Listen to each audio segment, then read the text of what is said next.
இப்போ நம்மளுடைய செகண்ட் டாபிக்ல என்ன இருக்கும் அப்படின்னா பார்த்தா டெரிடோஃபைட்ஸ் தாவரங்கள் இருக்கும். டெரிடோஃபைட் அதாவது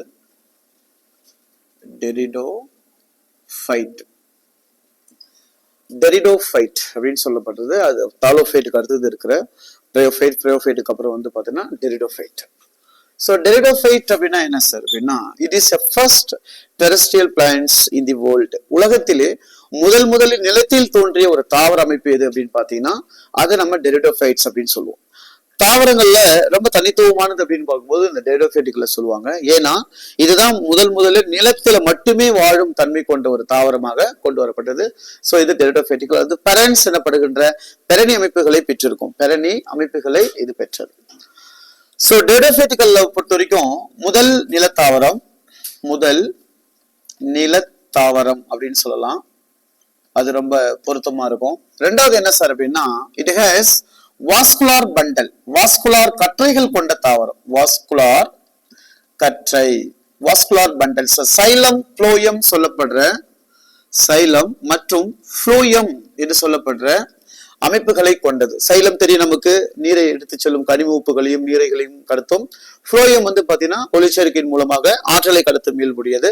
இந்த சைலம் ஃப்ளோயம் ரெண்டும் கொண்டிருக்க முதல் தாவரம் அப்படின்னு பாத்தீங்கன்னா டெரிடோஃபைட்டுகள் தான்.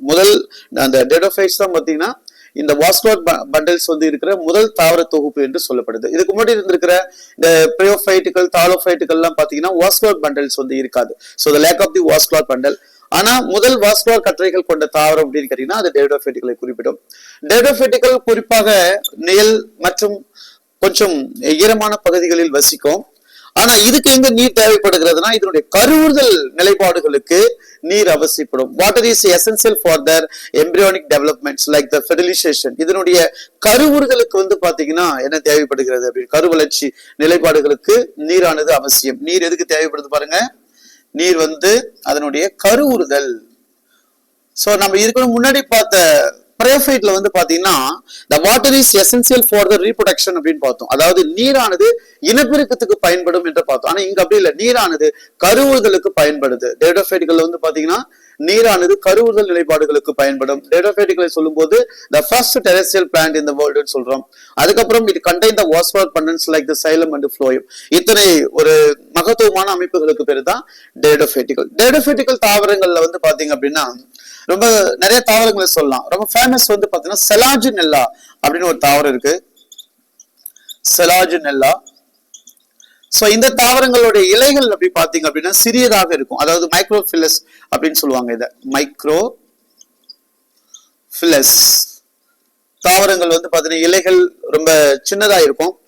இதுல இன்னும் சில தாவரங்கள் இருக்கு, ஃபெரன்ஸ் அதாவது பெரணி தாவரங்கள் அப்படின்னு பாத்தீங்கன்னா இதன் இலைகள் வந்து மேக்ரோஃபிலஸ் அப்படின்னு சொல்லுவாங்க. மேக்ரோஃபிலஸ் அதாவது பாத்தீங்கன்னா பெரிய அளவிலான இலமைப்புகள் பெற்றிருக்கும் அல்லது சிறிய அளவிலான இலமைப்புகளை கொண்ட ஒரு தாவர தொகுப்பாக இது பார்க்கப்படுது. குறிப்பாக டெரிடோஃபைட் தாவரங்கள்ல நீங்க எடுத்துக்கிட்டீங்க அப்படின்னு கேட்டீங்கன்னா இதுல ஸ்போரோஃபைட்டுகள்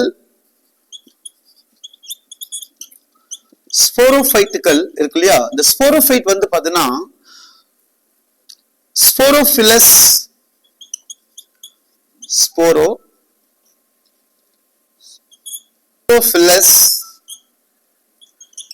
எனப்படும் இலைகளில் ஸ்பொராஞ்சியம்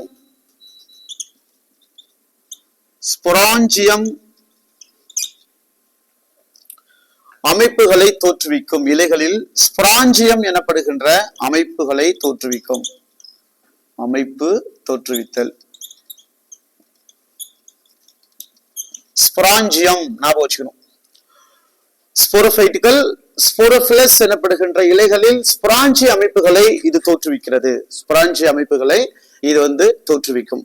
செலாஜினெல்லா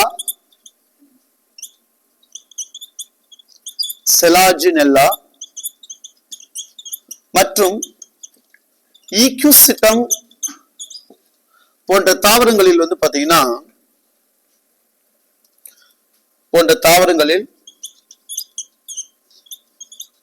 ஸ்போரோஃபிலஸ் அமைப்பு வந்து இணைந்து காணப்படும் ஸ்போரோஃபிலஸ் அமைப்புகள் இணைந்து ஸ்டோபிலஸ் எனப்படும் கூம்பினை தோற்றுவிக்கிறது. ஞாபகம் வச்சுக்கணும், செலஜினலா ஈக்விசிட்டம் போன்ற தாவரங்கள்ல இது ஈக்விசிட்டம் போன்ற தாவரங்களில் ஸ்போரோஃபிலஸ்கள் இணைந்து ஸ்டோபிலஸ் அல்லது ஸ்டோபிலஸ் அப்படி வச்சுக்கலாமா, ஸ்டோபிலஸ் அல்லது கூம்பினை தோற்றுவிக்கும், கோன்ஸ் அப்படின்னு சொல்லுவாங்க, கூம்பினை இது தோற்றுவிக்கிறது. பொதுவா இந்த ஸ்பொராஞ்சியம் அப்படின்னு சொன்னோம் இல்லையா, ஸ்பொராஞ்சியம் இதுல இருந்து என்ன தோன்றும்னா ஸ்போர்கள், ஸ்போர்கள் தோற்றுவிக்கப்படும். இந்த ஸ்போர்கள் என்ன ஆகுது அப்படின்னா முளைச்சு நன்கு முளைத்து ஒளிச்சேர்க்கை செய்யும் தன்மை கொண்டதாக மாறி மேம்பாடு அடைகிறது. மேம்பாடு அடைஞ்சு இததான் கெமிடோஃபைட் நிலையை தோற்றுவிக்கும். கெமிடோஃபைட் நிலையை இதுதான் தோற்றுவிக்குது. சோ அப்ப என்ன சொல்றாங்க, ஸ்பொராஞ்சியம் பாத்தீங்கன்னா என்ன பண்ணுதான் ஸ்போர்களை தோற்றுவிக்குது. ஸ்போர்கள் டிஃபரன்ஷியேட்டட் ஆயிட்டு இந்த இடத்துல தான் பாத்தீங்கன்னா ஸ்போர்ஸ் மியாட்டிக் செல் டிவிஷன்ஸ் ஃபார்ம் பண்ணும். அதாவது குண்டல் பகுப்பு நிலை அடைந்துதான் ஸ்போர்களை தோற்றுவிச்சு. ஸ்போர்கள் பாத்தீங்கன்னா it's composed by the multicellular conditions. இது பல செல் நிலை அமைப்புகளை கொண்டதாக இருக்கும்.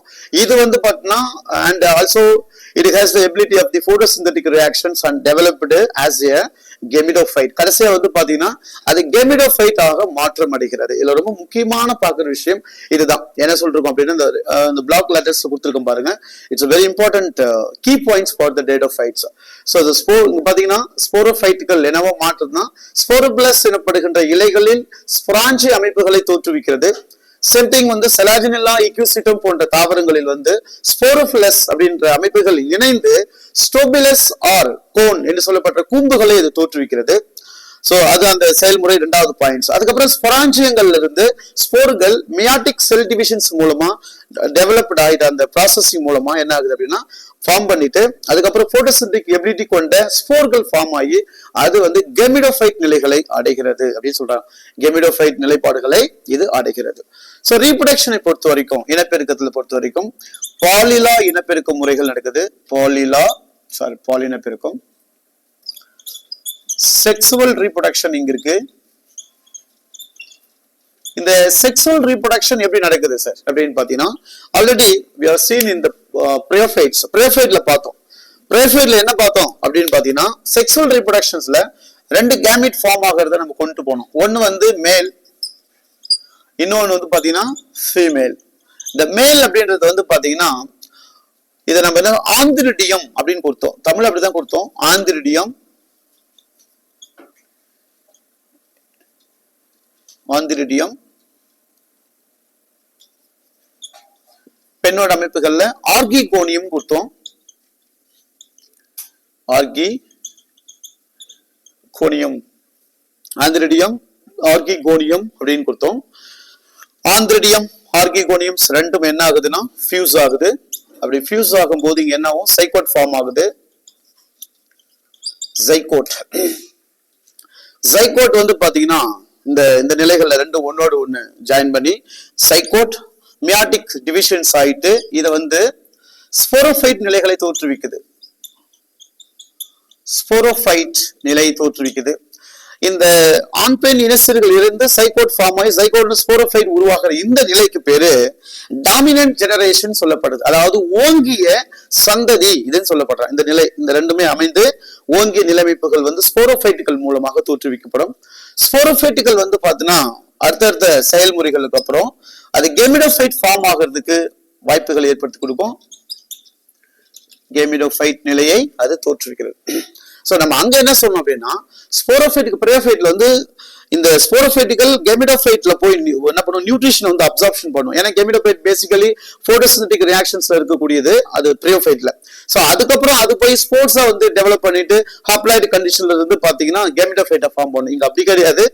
மேல் ஃபீமேல் கேமிட்ஸ் வந்து ஃபார்ம் ஆகி ஜைகோட் ஃபார்ம் பண்ணி ஸ்போரோஃபைட் கிடைக்கும். ஸ்போரோஃபைட்கள்ல இருந்து டெவலப்ட் ஆயிட்டு என்ன பண்ணும் கெமிடோஃபைட்டுகளை உருவாக்கப்படும். இந்த கெமிடோஃபைட் உருவாக்குறதுக்கு இன்னொரு பெயரும் இருக்கு. That's called as prothallus. Prothallus அப்படின்னு சொல்லுவாங்க. புரோதாலஸ் தான் கெமிடோஃபைட் உருவாகிற நிலையமைப்புகளை இங்கு காட்டுகிறது. இதுதான் டெரிடோஃபைட்ஸ். இதுல ப்ரீவியஸ் இயர் क्वेश्चन பேப்பர்ஸ்ல நீங்க பாத்தீங்க அப்படின்னா ஹோமோஃபிலஸ் ஹெட்டிரோஃபிலஸ் அப்படின்னு ஒரு வார்த்தையை பயன்படுத்தி இருப்பாங்க. ஹோமோஃபிலஸ். ஹோமோஃபிலஸ் அப்படின்னா என்ன சார் அப்படின்னு பாத்தீங்கன்னா ஹெட்டிரோஃபிலஸ். ஹெட்டிரோஃபிலஸ். இந்த ஹோமோஃபிலஸ் அப்படின்றது இந்த ஸ்போர்கள் வந்து இங்க தோன்றுச்சுல ஸ்போர்கள் ஃபார்ம் ஆயிடுச்சு சொன்னோம் இல்லையா? எஸ், இங்க தோன்றிருக்கு பாருங்க. கருத்துல ஸ்பொரான்சியத்துல இருந்து தான் ஸ்போர்கள் வந்து ஃபார்ம் ஆயிருக்கும் நம்ம சொல்லியிருக்கோம் இல்லையா? ரைட். புரான்சியத்திலிருந்து ஸ்போர்கள் தோன்றி அது கிளைத்து இந்த நிலைப்பாடுகள் அடைஞ்சிருக்கு. அப்ப இந்த ஹோமோஃபிலஸ் அப்படின்றது என்ன சார் அப்படின்னு கேட்டா ஸ்போர்கள் வந்து ஒரே மாதிரியான அமைப்புகளை பெற்றிருந்தால் அது ஹோமோஃபிலஸ். எக்ஸாம்பிள்ஸ் வந்து பாத்தீங்கன்னா இங்க என்ன சார் கொடுக்குறாங்கன்னா நிறைய இருக்குது. லைக்கோபோடியம், லைக்கோபோடியம், செலாஜினெல்லா இதெல்லாம் அங்க வந்துருது. லைக்கோபோடியம். சோ ஹோமோஃபிலஸ்க்கு வந்து எக்ஸாம்பிள்ஸ் வந்து பாத்தீங்கன்னா இந்த லைக்கோபோடியம் அப்படின்னு சொல்றாங்க. ஹெட்டிரோஃபிலஸ்க்கான எக்ஸாம்பிள்ஸ் வந்து சார்னா சால்வினிலா, அதாவது சால்வினிலா, சால்வினிலா அல்லது சால்வினிலா. தமிழ் கூட நீட்டா எழுதிக்கலாம், பெருசா எழுதிட்டேன். சால்வினியான்னு கொடுக்கலாமா? எஸ், சால்வினியா. அப்ப ஹெட்ரோஃபிலஸ் அப்படின்னா அந்த ஸ்போர்கள் வந்து வேறுபட்ட தன்மைகளை கொண்டிருந்தா அது ஹெட்ரோஃபிலஸ். ஒரே மாதிரியான அமைப்புகளை கொண்டிருந்தா அதுக்கு வந்து பாத்தீங்கன்னா ஹோமோஃபிலஸ். அப்ப இங்க தோன்றப்படுகிற ஸ்போர்கள் அடிப்படையில் ஏற்கனவே கேள்விகள் கேட்டிருக்காங்க. ஒரே மாதிரியாக இருக்கும்போது அது ஹோமோஃபெரஸ் சொல்லப்பட்ட எக்ஸாம்பிள்ஸ் லைக்கோபோடியம். அதே மாதிரி வந்து பாத்தீங்கன்னா இந்த ஹெட்ரோஃபிலஸ் அப்படின்பது வேறுபட்ட ஸ்போர் அமைப்புகளை கொண்டிருக்கும் போது அது சால்வினியா என்று சொல்லப்படுது. சோ அப்ப இந்த மாதிரி வந்து கேட்பாங்க. டெரிடோஃபைட்டுகள் பெரும்பாலும் என்ன வகையான தாவரங்கள் சார் அப்படின்னா இது வந்து ஆர்னமெண்டல் பிளான்ட்ஸ் அப்படின்னு சொல்றாங்க. அதாவது அழகு தாவரங்களாகவும் அலங்கார தாவரங்களாகவும் இதை பயன்படுத்துறோம். டெக்கரேட்டட் பிளான்ட்ஸ் அப்படின்னு சொல்லுவாங்க. இந்த டெக்கரேட்டட் பிளான்ட்ஸ் வந்து நிறைய டைப் ஆஃப் பிளான்ட்ஸ் இருக்கும். நிறைய நம்ம ஸ்டேஜஸ்க்கு பின்னாடி எல்லாம் பாத்தீங்கன்னா அந்த தாவரங்களை வச்சு டெக்கரேட் பண்ணுவாங்க. அது பார்க்கறதுக்கு ரொம்ப நல்லா இருக்கும். இது வந்து அழகு தாவரங்களாக பயன்படும். சில பிளான்ட்ஸ்ல வந்து பாத்தீங்கன்னா மெடிசினல் பர்பஸஸ்க்காகவும் இதை பயன்படுத்துறாங்க. அதுல வந்து பாத்தீங்கன்னா ரொம்ப நிறைய தாவரங்கள் சொல்லுவாங்க. டயப்டரிஸ் அப்படின்ற தாவரங்கள்லாம் வந்து பாத்தீங்கன்னா இந்த ஸ்டொமக் கிளீனிங் போன்ற விஷயங்களுக்கு மருந்துகள் தயாரிக்க பயன்படும். இதுக்குன்னு ஒரு கிளாசிபிகேஷன் இருக்குது. இதுக்கு நிறைய கிளாசிபிகேஷன் நீங்க பார்க்க, அதோடைய வகைப்பாடு நம்ம இங்க எடுத்துக்கலாம். வந்து பாத்தீங்கன்னா சைலாப்சிடா, அதுக்கப்புறம் வந்து ரெண்டாவது லைகோப்சிடா, லைகோப்சிடா. நம்பர் 3 வந்து என்ன அப்படின்னு பாத்தீங்கன்னா பினாப்சிடா. நம்பர் 4 வந்து டிராப்சிடா. சோ இதுல வந்து லைகோப்சிடா அப்படின்னா சைலோப்சிடானா சைலோட்டம், லைகோப்சிடா லைகோபோடியம், பினாப்சிடா அப்படின்னு பார்க்கும்போது ஈக்விசிட்டம், டிராப்சிடா டயப்டெரிஸ். இது வந்து வகைப்பாடுகள்ல கேட்பாங்க. ஓகே, அடுத்தது